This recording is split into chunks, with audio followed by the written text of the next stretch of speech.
Eh bien, bonjour les spotters et bienvenue dans notre live hebdomadaire de 15 heures.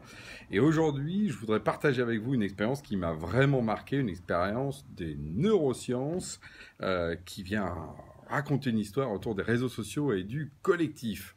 Et alors moi, je n'arrête pas d'ailleurs de raconter ça. Dès que je rencontre quelqu'un, j'ai envie de lui raconter cette anecdote et cette histoire de fond parce que je trouve qu'elle est très éclairante sur à la fois notre société et puis vous allez voir sur les questions des réseaux sociaux, vous savez, qui est aussi une de mes grandes passions.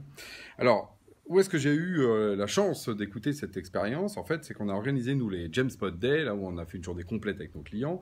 Et le matin, on a fait venir justement des personnalités qui sont venues parler de sujets divers et variés, pour inspirer effectivement un petit peu l'auditoire. Et il y avait Philippe Faure, qui est un chercheur en neurosciences, qui est venu nous raconter ce qu'il observait chez les souris. Parce que lui, donc, il fait des expériences sur les souris pour regarder comment, finalement, elles prennent des décisions, comment elles deviennent addictes à certaines choses, quels sont finalement les biais cognitifs qu'il peut y avoir à travers ces éléments-là. Et alors, l'expérience en question, c'est quoi? On met des souris, vous savez, dans des espaces où elles peuvent explorer. Il y a des petits ponts, il y a des trappes, etc. Et en fait, ce qui se passe très vite, en fait, c'est qu'il y a de la nourriture plus ou moins bonne à différents endroits. Et en fait, la population va très vite se segmenter. En fait, on va voir qu'il y a d'un côté ce qu'on appelle des switchers. Alors, les switchers, c'est ceux qui n'hésitent pas à passer à droite et à gauche et à explorer leur environnement pour trouver une meilleure nourriture, par exemple, que celle qu'il y a dans le truc de base. Ok, ça, c'est les switchers. Et à côté de ça, il y en a d'autres qui vont rester toujours à côté de l'endroit où on les nourrit tous les jours, même si plus loin, il peut y avoir de la meilleure nourriture, avec plus de sucre, avec des trucs sympas. Ok.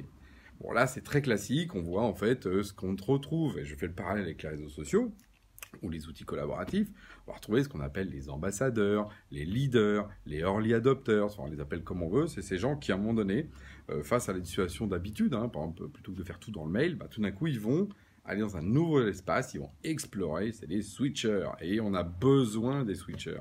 Parce qu'on voit bien que c'est eux qui, à un moment donné, vont faire qu'on va passer la trappe par-dessus le petit pont, et là, toung, on a trouvé le chemin pour avoir une super nourriture. C'est exactement pareil dans nos mondes collaboratifs et réseaux sociaux. Vous avez quelqu'un qui va montrer comment, à un moment donné, on fait un geste, comment on fait une réunion en collectif, et tout d'un coup, tous les autres vont pouvoir aller faire cette réunion de la même façon. Donc, on a besoin d'explorateurs. Mais là où ça se corse, c'est que chez nos clients, par exemple, ils veulent tous que tout le monde soit des explorateurs. Tout le temps, des explorateurs, des explorateurs. Ok. Sauf que, ce que nous montre l'expérience, c'est que si on prend les switchers, donc on revient sur les souris, et qu'on ne prend que des switchers, et d'un point de vue d'ailleurs y compris métabolique, parce que c'est des... En fait, ce qu'analyse Philippe Faure, c'est qu'il voit que tout ça, ça a en plus un substrat biologique derrière. Mais en fait, si on met des switchers, tous ensemble, que des explorateurs, et bien très vite, en fait, il y en a certains qui vont continuer à être des switchers, et les autres, ils vont arrêter d'être des switchers. Donc là, c'est-à-dire que ce qu'on apprend, alors ce qu'on connaît aussi dans d'autres phénomènes sociaux, mais que là on voit de manière très très forte, c'est qu'en fait, non, on ne peut pas être tous switchers, on ne peut pas être tous explorateurs, qu'il y a une dimension sociale qui se met en place, et qui fait que, pour qu'une société fonctionne, il faut effectivement pas que tout le monde soit dans le même rôle, et en particulier ceux des explorateurs. Mais à l'inverse, si toutes les souris restaient du même côté, qu'elles ne découvraient pas des nouvelles nourritures, elles pourraient mourir de faim. Donc si on n'a pas d'explorateurs, on ne va pas bien non plus. C'est ce qu'on explique souvent aux grands comptes qui n'offrent pas assez.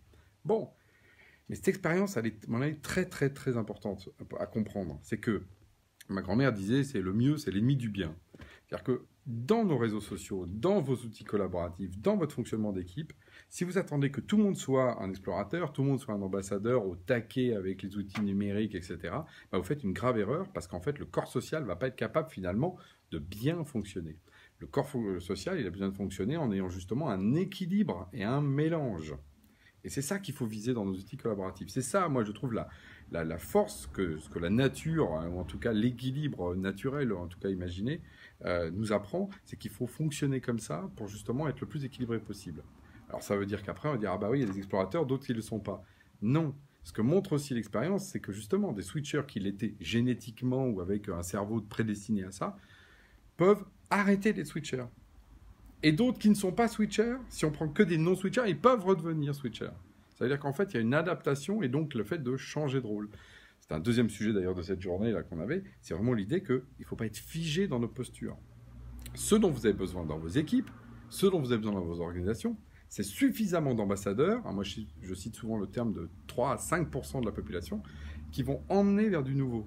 Mais on n'a pas besoin de tout le monde qui va vers le nouveau, sinon tout le monde va partir en direction de l'Amérique et qui reste au pays, justement? Personne. Donc il faut un taux d'innovateurs, mais il ne faut pas que ça. Voilà, c'est ça la logique d'exploration. Et à partir de là, déjà, on baisse la pression.